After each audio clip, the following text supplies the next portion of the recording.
लोग आराधे प्राणी, सदगुरु बिना जीव की हानि। को साहब ने आकर कुछ चीजें दी लाजवाब, कहीं छल कपट आडंबर से बहुत दूर अपनी बात कही। हम दुनिया में देख रहे हैं, कोई कह रहा है तप करो, कोई कह रहा है योग करो, कोई कह रहा है व्रत रखो, कोई कह रहा है ज्ञान प्राप्ति करो। ठीक है, हम इन कामों को बुरा नहीं कह रहे। मैंने एक बात कई बार दोहराई है, किसी भी कोण से जो भक्ति कर रहा है वो आम आदमी से बहुत अच्छा है। साहब ने आकर दुनिया को चौथे लोक की बात कही, इससे भक्ति जगत में खलबली मच गई। 3 लोक से भिन्न पसारा, अमर लोक सदगुरु का न्यारा। तहाँ नहीं यम केर प्रवेशा, वहाँ यम नहीं है, मृत्यु नहीं है, जन्म नहीं है। जहाँ से अंश आया अमर है वो लोग। ये अद्भुत चीज कही। संतों का विरोध क्यों हुआ वो मैं बताना चाहता हूँ। उन्होंने बाहरी आडंबर से कहीं दूर परमात्मा को अपने अंदर बोला। स्वाभाविक है, जो बाहर भक्ति में लगे थे उनको अच्छा नहीं लगा, विरोध करना शुरू किया। हम देखते हैं ये तो बड़ा स्वाभाविक है, जब भी इंसान की हानि होती है तो प्रतिरोध करता है। दूसरा क्या कहा, इंसान कितना भी तप करे अपनी ताकत से पार नहीं हो सकता। मुझ में गुण एको नहीं, मुझ में गुण एको नहीं, जान ले सरमोर, तेरे नाम प्रताप ते पाऊं आदर ठोर। हमारे पास बड़े अद्भुत लोग हैं। ये लड़की कल्याणी एयर इंडिया में है और कंप्यूटर एक्सपर्ट है, पूरी फ्लाइटों को कोऑर्डिनेट करती है, कहाँ जाना है, कैसा जाना, कौन सी फ्लाइट कैसे है, पूरी वर्ल्ड में। लेकिन बम्बई में इसका पिता मेरा नामी है और खास प्रचारक है। मैं जब भी कहीं बाहर जाता था तो वहाँ पहले मेरे एयरपोर्ट पर लोग आते थे, मेरा सामान उठाते थे, फिर मुझे इमिग्रेशन कराते थे, सब चीज़ कर। मैं सोचता था ऐसा बाकी के साथ नहीं हो रहा है। बाद में पता चला कि ये लड़की जो है ये हर जगह मेरी इंफॉर्मेशन भेज देती थी। अभी देखो, मैं उसको पूछा मेरी टिकट का पता चल गया, उसने कहा चल गया है, तो वहाँ पहले ही खबर दे देती है। और वहाँ एयर इंडिया का स्टाफ जो है काफ़ी रसूलदार है, क्योंकि पूरी फ्लाइटें, बाकी एयर इंडिया की पूरी मूवमेंट्स वो ATC में नहीं है, एयर ट्रैफिक कंट्रोल में नहीं है, कंप्यूटर पर है, तो वो पूरा इंतजाम कर लेती है। जहाँ भी मैं जब जहाज में जाता हूँ पहले ही मुझे कहते हैं सर आप वेजिटेरियन हैं, हमें पता है। तो मैं सोचता इनको कैसे पता चला, पहले मैं सोचता था, बाद में पता चला कि ये लड़की पूरा अरेंज करती थी। तो इस बार सोचा मैं इसको खबर दूं। बाद में मैंने कहा कुछ लोग अपना यश लेना चाहते ना, वो बताते नहीं है। कैसा, जैसे उदाहरण के लिए मैं अहमदाबाद में करता था सत्संग, तो मैंने एक आदमी से पूछा भाई भंडारा कौन करता है, ये पैसे कौन पे करता है? तो मुझे किसी ने क्या कहा, मिलजुल कर करते हैं। हकीकत ये नहीं थी, वो मुन्ना भाई बेचारा एक था, वही करता था।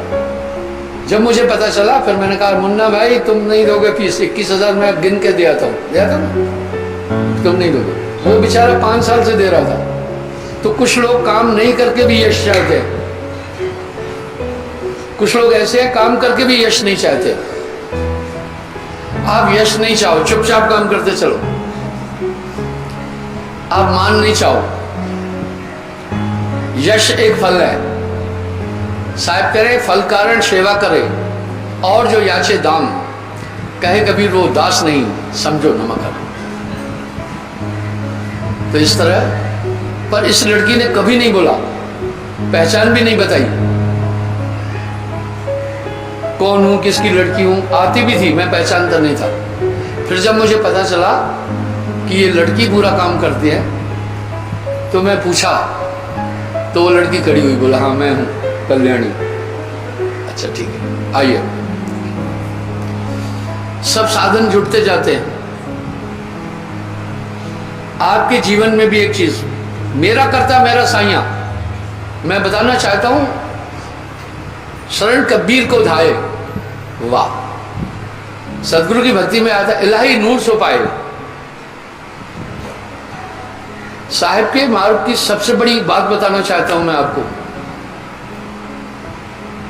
आप अपने ध्यान से देखना कि एक सत्ता पूरे काम करती चलती है, 1 बाय 1 को वो ऑपरेट कर रही है। अब अपने नूर से आपको चेतन कर रहा है, ठीक है, इसलिए आप मजबूत हैं। तो इस तरह से वो तबका ये बात जानता है, ये बाकी को भी खींचेगा। पहली बात ये कह रहा हूं, वर्तमान में इंसान भक्ति और धर्म पर है ही नहीं। एक धर्म की बात नहीं है, कोई भी तो धर्म पर नहीं चल रहा, कोई भी धर्म पर नहीं चल रहा। हर धर्म ने छल कपट गंदे काम मना किया है, ये तो हर धर्म ने किए। और देखो पाप कितना बढ़ गया। इसलिए हम एक आदमी को कटघरे में खड़ा नहीं कर सकते, ये सबकी बात है। इसलिए ये माहौल वो बनाते हैं,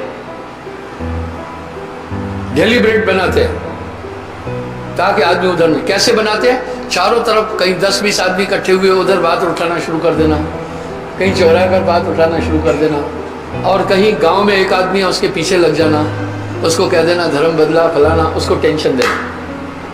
ये सब डेलिब्रेट है। मैं आपको एक उदाहरण देता हूं। एक माता आई, बेचारी बहुत परेशान थी, दुखी थी, कई तकलीफें थी। इसमें पब्लिक का दोष नहीं है, क्यों ऐसा है वो बता रहा हूं। मुझे कहने लगी, गुरुजी मेरा बेटा टॉपर है एमएससी का, टॉपर इंडिया का, लेकिन साहब जी उसको नाम के लिए, और ऐसा अच्छा लड़का मैंने नहीं देखा, इतना उसूली, इतना सत्यवान, नाम नहीं ले रहा। मैं बोला मांस खाता होगा? बोला नहीं गुरुजी नहीं खाता है। क्यों नहीं लेता नाम? बोला गुरुजी वो कहता है माता साहब का नाम लेने से पिंड के लोग मगर लग जाते हैं। डॉक्टर रमणी कैसे मगर लग जाते होंगे?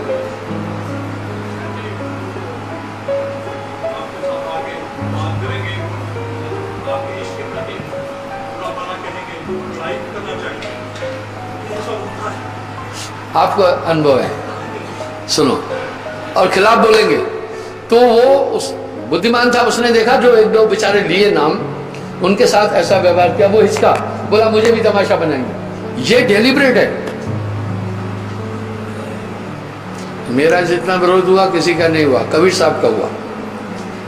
मैं भी उसी नक्शे कदम पर, जितना कबीर साहब का विरोध हुआ किसी का नहीं हुआ। पहले तो उनको हरिजन बना दिया, फिर नाजायज संतान बना दिया, फिर कहा ये इधर कुछ नहीं जानता, अनपढ़ सनपढ़। तो इसका एक प्रभाव पड़ जाता है। क्यों? पूरे वर्ल्ड में सबसे ज्यादा इलिटरेसी भारत में है। अभी थोड़ा आदमी पढ़ लिख रहा है।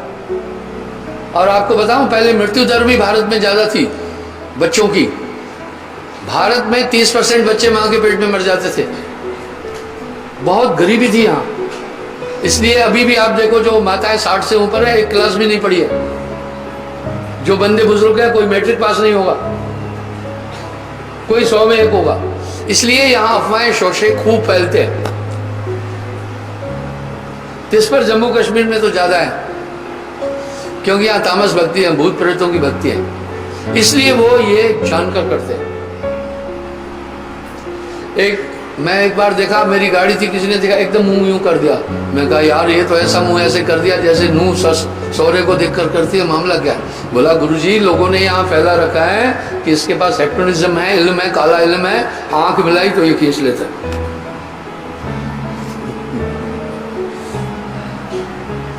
इस तरह साहब के लिए भी उनको पता नहीं क्या क्या बना दिया। आओ, ये पूरा काम साहब करता है। आप ही कंडा तोल तराजू, आप ही तोलनहारा, आप ही लेवे, आप ही देवे, आप ही है बंजारा। साहब भी ये कह रहे हैं। तो इस तरह गुरु आप ही, शिष्य बना आप ही। आप शिष्य कब हुए? जब साहब की शक्ति आप में आई और आपको वहां कोमल किया, तब आप नाम लेंगे। इसलिए साहब कह रहे गुरु आप, शिष्य बना आप ही आपका खेल सारा। आप बैठो इस तरह। अच्छा वो बेचारे क्या करें, उनका दोष नहीं है, मैं पॉजिटिव सोच रखता हूं। वो इसी धंधे से रोटी खा रहे हैं, उनको ये अनुभव हो रहा है जो उधर गया हमसे निकल जाएगा, ये गया तो कोई बात नहीं है, बाकी को भी खींच लेगा। यही प्राचीन में हुआ, जब कबीर साहब ने वहां की बात की तो ये हुआ। अब हम देखते हैं आखिर कबीर साहब क्या बोल के गए, कौन पार करेगा? करनी योग के रहनी आशा। अब साहब क्या बोल रहे हैं? बोल रहे हैं इन सब तरीकों से तुम्हारा कल्याण होना ही नहीं।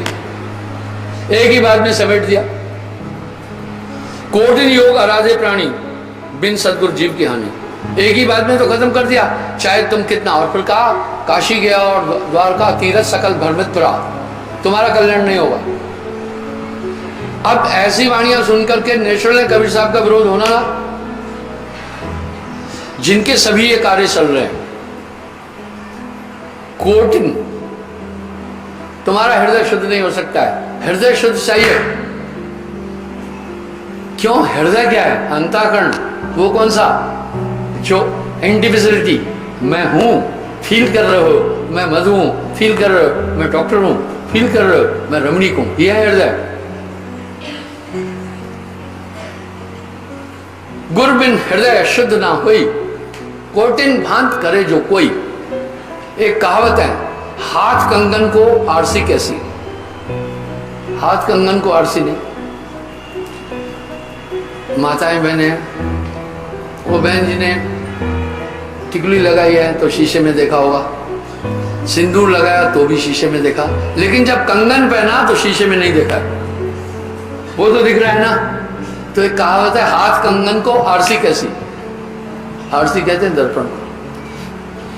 जिनको लगता है नामदान के बाद हृदय शुद्ध हुआ, वो हाथ खड़ा करना। भैया फालतू हाथ कोई खड़ा नहीं करना, जो सही है वो करना। अब गोस्वामी जी क्या करें? जीव हृदय तम मोह विषेकी। अब हृदय शुद्ध होने से क्या लाभ है वो सुनो। छूट है न ग्रंथि। कह रहे जीव के हृदय में अंधेरा है। कौन सा? जीव हृदय तम मोह विषेकी। तम अंधकार को कहते हैं, मोह माया का अंधेरा है। वो कैसा अंधेरा है? दिन भर तो इसी में आपकी आत्मा चक्कर लगा रही है लोगों की, हाय मेरी बीवी, हाय घर, हाय जमीन जायदाद, रुपया पैसा। जड़ चेतन है, ग्रंथ पड़ गई। आत्मा और मन की, शरीर माया की गठान है। यद्यपि मिथ्या छूटत कट नहीं। हालांकि गलत, ये झूठी है गठान, भ्रम की गठान है। जैसे कीर मरकट के नाई, बंदर सुराही में हाथ डाला, उसको किसी ने पकड़ा नहीं है, पर गठान लग गई, बस चने छोड़ दे, हाथ बाहर। आप जीव के हृदय में अंधकार है, तम मोह विषय की। किसका? माया भी, काम क्रोध लोभ मोह अहंकार। इसलिए हृदय में वो गठान आत्मा और मन की नहीं दिख रही है। आओ मैं आत्मा और मन की गठान दिखाता हूं। आपकी आत्मा शुद्ध चेतना है और दुनिया के सभी मत मतांतर आत्म कल्याण के लिए एकाग्र बैठ रहे हैं। जब आप ध्यान में बैठते हैं, देखना गठान कैसी है, फौरन मन आपको 50 छलांगे लगवाएगा, कभी इधर कभी इधर कभी इधर कभी उधर, वो दिखाई नहीं दे रहा है। जब आप नाम में बैठ रहे हैं, ध्यान में बैठ रहे हैं, आपका एक मुद्दा है कि ध्यान एकाग्र। ये मुद्दा किसका है? आपका। ये संकल्प किसका है? आपका। अगले पल आप कहीं घूम जाते, क्या हुआ? आपने कभी नहीं सोचा कौन सी ताकतें अंदर बैठी हैं?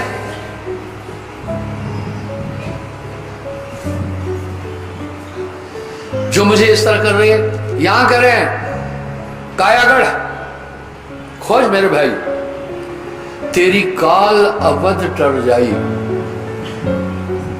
अरे दिल का उजरा साफ कर जाना के आने के लिए। आप और परमात्मा के बीच एक पर्दा है, इसलिए परमात्मा नहीं दिख रहा है। पर्दे के पार खड़ा हुआ आदमी, काला पर्दा हो नहीं दिखता है, हटा हुआ पर्दा सामने नजर है। आप और परमात्मा के बीच एक पर्दा है, अंधकार का, अज्ञान का। वो माया से और काम, क्रोध, लोभ, मोह, अहंकार से उत्पन्न होता है। छूट न ग्रंथि किम जाय न पेखी।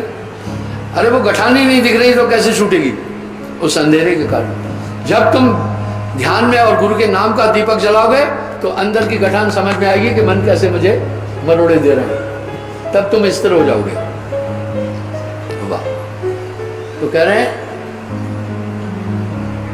साहब भी कह रहे हैं,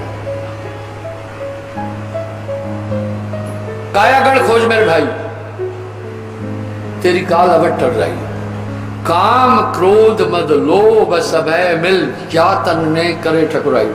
ठाकुर राजा होता है, इस शरीर में मन राजा है और उसके पास काम, क्रोध, लोभ, मोह है, इससे तुम्हें चक्कर में डाला है। और ये इंद्रियां भी उसका रूप है। मैं एक बात कई बार कह चुका हूं, मन के दो रूप है, स्थूल और सूक्ष्म। मन का स्थूल रूप है तन और इंद्रियां। इसलिए साहब कह रहे हैं, देव निरंजन सकल शरीरा, तामे भ्रमण रहल कबीरा। इसमें आत्मा भ्रमित है। तन ही मन है, इंद्रिय मन है। और सूक्ष्म में मन, बुद्धि, चित्त, अहंकार इस मन के रूप है। पूरा खेला इन्हीं का चल रहा है। ये स्थूल जगत इन्हीं का भास है। इसलिए इसमें आत्मा मन की सभी कामों की पूर्ति कर रही है। आपने जीवन में कई बार देखा होगा, कुछ ऐसे कार्य किए होंगे, आपने सोचा होगा गिल्टी फील की होगी, गिल्ट फील किया होगा नहीं, फिर भी वो आप कर लेते हैं। वाह, ये है मन का क्या प्रबल है। इसलिए ये पूरी दुनिया को नचाया, ऋषि मुनियों को नचाया, गण गंधर्व को नचाया, और मन को कोई देख न पाए, नाना नाच नचाए। ये फैक्ट्री कोई नहीं उठा रहा है। तेरा बैरी कोई नहीं, तेरा बैरी मन। अगर मन ऐसे देखने वाली चीज होती तो हल ही था, समस्या का हल था। अगर अंदर बैठकर कोई कहता चलो पहाड़ों पर घूमने, तो तुम्हें वो दिखता, तुम उससे सवाल करना था, क्यों जाए? नहीं जाना है। वो दिख ही नहीं रहा है, पर अपना पूरा काम कर रहा है। साहब कह रहे हैं, मन को कोई देख न पाए, नाना नाच नचाए। जो कोई कहे मैं मन को देखा, इसकी रूप न रेखा, पल पल में वो दिखलाए जो सपने नहीं देखा। संतो मन का करो विवेका, मन ही आए काल कराना, ये नजर नहीं आता है। इसलिए कितने तपस्वियों ने घोर तपस्या की, सबको चक्कर में डाल दिया। अरे कितने तपस्वी तप कर डाले, काया डारी गारा, ग्रह छोड़ गए सन्यासी थे उन्हें पावन पावा। वाह, बिल्कुल ठीक। मन को कोई समझ नहीं पा रहा, तेरा बेरी कोई नहीं, तेरा बेरी मन। सब कथा, किस्से, कहानियां, चुटकुले, नाच गाना, डांस दिखाकर अध्यात्म बोल रहे। अध्यात्म का संबंध मन और माया से परे है। जिसमें मन और माया का मिश्रण है वो माया है। इसलिए वो अध्यात्म वो है केवल आत्म तत्व, अध्यात्म नहीं है। इसलिए कोई भी इसको नहीं देख पाएगा, हृदय में अंधकार है। अभी गोस्वामी जी भी इशारा कर रहे हैं, ये कैसे चैतन्य होगा? गुरु हृदय चेतन करेगा, गुरु ज्ञान दे देगा। वो कितना प्यारा कह रहे हैं, श्री गुरु पद नख गण मण ज्योति, सिमरत दिव्य दृष्टि ही होती। ये हृदय अंतःकरण को कहते हैं उनके। और साहब क्या करें, गुरु के सुमरण मात्र से विंशत विघ्न अनंत, ताते सर्वारंभ में ध्यावत है सब संत। धर्मदास जी भी पूछ रहे हैं, मेरी भूमिका क्या है? करनी योग, कुछ करूं या रहनी आशा? तुम्हारे भरोसे रहो, कैसे पाऊं लोक निवास। वाह, साहब क्या करें। अब साहब ने क्या मिक्स थ्योरी दी, अब सुनो, आपका रोल बता रहा हूं। नाम सत्य, गुरु सत्य हो, आप सत्य जब होए, तीन सत्य जब एक हो, तो विष से अमृत होए। आपकी भूमिका भी है यहां। आपकी भूमिका क्या है वो सुनो। आपकी भूमिका मैं बता रहा हूं, लेकिन ये पूरा काम गुरु करेगा। कर प्रतीत, तू भरोसा कर।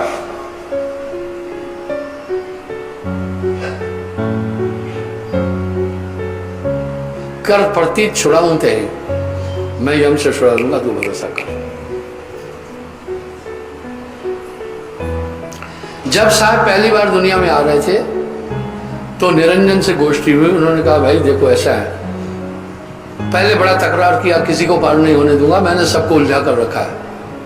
साहब अपना तर्क देते गए। एंड में निरंजन ने क्या किया, विशाल हाथी का रूप धारण करके साहब को सूंड में घेर लिया। बोला मैं, और उसके मुंह से 10 योजन, इसका मतलब है 120 किलोमीटर तक आग फेंक रहा था। बोला मैं 3 लोग को भस्म कर सकता हूं। इसी तो महाकाल लिखकर नहीं घूम रहे लोग, महाकाल गाड़ियों पर भी, वो काल महाकाल निरंजन पुरुष रूप तो भाई मैं हारा, और दंत पकड़ता है को तोड़ा।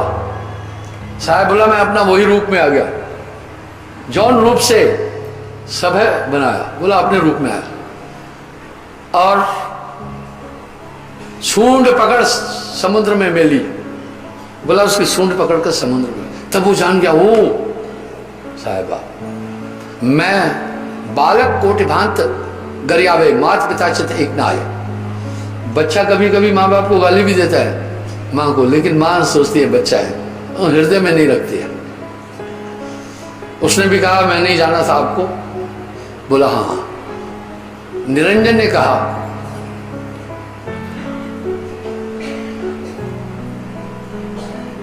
साहब ने कहा, निरंजन ने कहा जिनको नाम देते हो सहदानी दो परिचय, ताकि उनको मैं नहीं पकड़ूंगा, बताओ मुझे। साहब ने कहा निरंजन वो नाम मैं तुझे नहीं दे सकता, तूने छल कपट से सबको पकड़ा हुआ है। जैसे मैं नाम दूंगा तू शुद्ध हो जाएगा और सभी जीव निकल के जाएंगे, परम पुरुष का शब्द कटेगा। इसलिए वो नाम वाणी नहीं है, लेकिन जिसके पास मेरा नाम है उसके पास नहीं जाना। निरंजन ने कहा ठीक है। उन्होंने फिर ये कहा आप भी जोर नहीं लगाना, नहीं तो सब जीव चले जाएंगे, शब्द तब भी कट जाएगा। लक्ष्य जीव नित्य प्रतिग्रह से, आप भी जोर नहीं लगाना, मैं भी नहीं लगाऊंगा।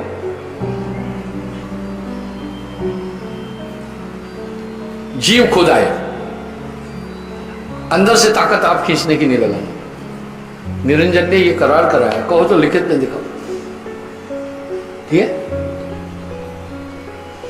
लक्ष्मण रेखाएं कहीं दूर नहीं है, वो कंसंट्रेशन की होती है।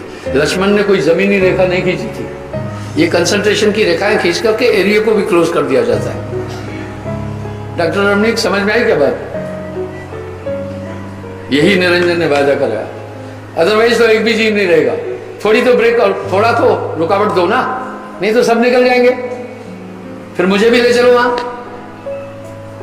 तब कहा ठीक है। इसलिए प्रथम दृढ़ प्रतीत हो। अब मैं आपको बताता हूं कौन आता है मेरे पास, मैं सत्य बता रहा हूं।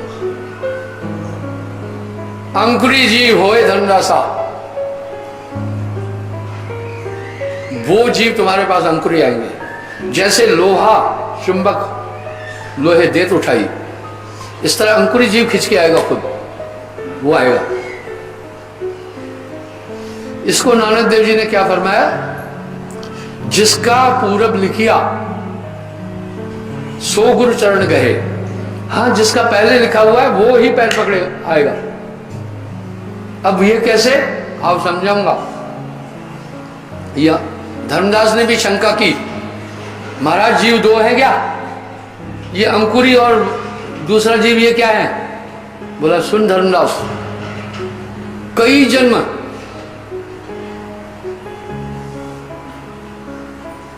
जब भक्ति कराए, जो कई जन्मों तक शुभ कर्म करता आता है, कई जन्मों तक देवी देवताओं की उपासना करता है, कई जन्मों तक निर्मल जीवन जीता है, वो अंकुरी जीव हो जाता है। उसको बोलने के साथ समझ जाएगा, वो है अंकुरी जीव।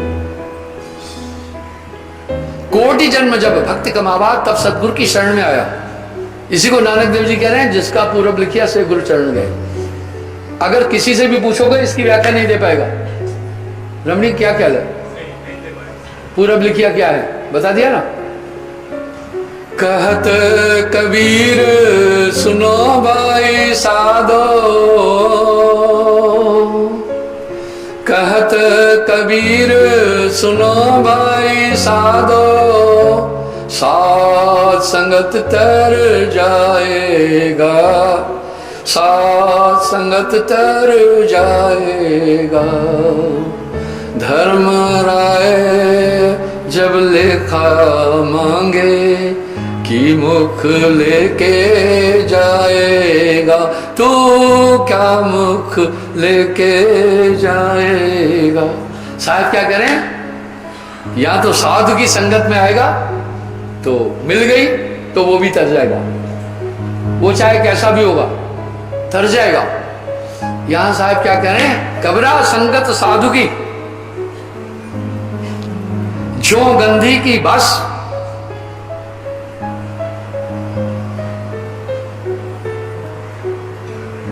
मोल तोल जो पे नहीं तो भी बस सुबस। अब आगे साहब क्या करें, साध संगत तर जाएगा। मैं उसी पॉइंट पर आ रहा हूं। गंधी कबरा संगत साध की जो गंधी की बस, गंधी कहते हिंग को, मोल तोल जो पे नहीं तो भी बस सुबस। चाहे नहीं खरीदा, हिंग की महक छू लो, पास बैठे रहो तो भी फायदा होगा। पीवर हिंग, हिंग एक बहुत बड़ी एंटीबायोटिक औषध है। जिस भोजन में हींग डाली मक्खी कभी नहीं बैठेगी। आप बनाकर रख देना, मक्खी ऊपर से ही भाग जाएगी। हींग में इतने गुण हैं। बच्चों को पेट में कीड़े अक्सर पड़ते हैं, हमें भी पड़े थे बचपन में। जो दूध पीता है बच्चा उसको कीड़े पड़ जाते हैं। डॉक्टर साहब क्या करें, फिर अल्कोहल का अगर बड़े को तो देते हैं, नहीं बच्चे को नहीं देना चाहिए। तो अगर माँ हींग खा रही है और बच्चा दूध पी रहा है, उस बच्चे के पेट में कभी भी कीड़ा नहीं आएगा, कभी नहीं आ सकता। ऐसी चीज है। अगर नहीं भी खरीदो, अगर यहाँ हींग खोली तो भी फायदा मिल जाएगा तुम्हें। उसकी महक भी आ गई ना, वो भी फायदा देगी। इस तरह साधु कौन, जो सत्संगी है, इसके पास भी वो महक है। जब तुम वहां पहुंचोगे वो महक तुम्हें चेतन करेगी। कभी तो साहब कह रहे हैं, कहत कबीर सुनो भाई साधु, साध संगत तर जाएगा।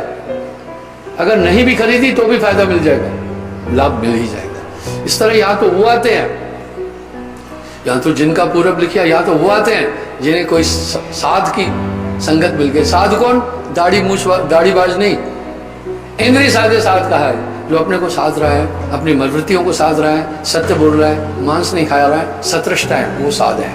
इसलिए कुछ आपके संपर्क से आए हैं। बस नाम सत्य गुरु सत्य हो, आप सत्य जो होए, तीन सत्य जब हो एक हो, विश्व अमृत हो। अब आपको मैंने क्या कहा, भरोसा रखना, श्रद्धा रखना, आपने ये रखनी है, बाकी काम बनेगा। अब भरोसे और श्रद्धा को किस पैमाने पर नापें कि तुम सिद्धांत और उसूलों का कितना अमल कर रहे हो, कितना पालन कर रहे हो, उसको इस पैमाने से नापा जाएगा कि सत्य बोल रहे हो कि नहीं, मांस तो नहीं खा रहे हो, शराब तो नहीं पी रहे हो, परिस्थिति गमन तो नहीं कर रहे हो, भूत प्रेत तो नहीं मान रहे हो, चोरी तो नहीं कर रहे हो, इनका पालन कर रहे हो तो तुम्हारे में श्रद्धा है। ये तुम्हें करना है। हालांकि जब तुम गलत जाओगे, कॉशनरी मैसेज और वेब्स आपके पास आएगी, ये डोंट डू इट, ये सही है गलत है। आफ्टर नामदान I don't have need to say you what is wrong what is right, because you know what have to do what have to avoid to. आपको मुझे नहीं बताना है क्या करना है क्या नहीं करना है, अंदर से आपको प्रेरणा मिलेगी ये गलत है नहीं करना, बस नहीं करना। इसलिए गुरुमुख लाल ले गए, गुरुमुख बनिए भोजन तरिए। तो आपका सहयोग चाहिए। नाम सत्य गुरु सत्य हो, आप सत्य जो होए, तीन सत्य जब एक हो, विश्व अमृत हो।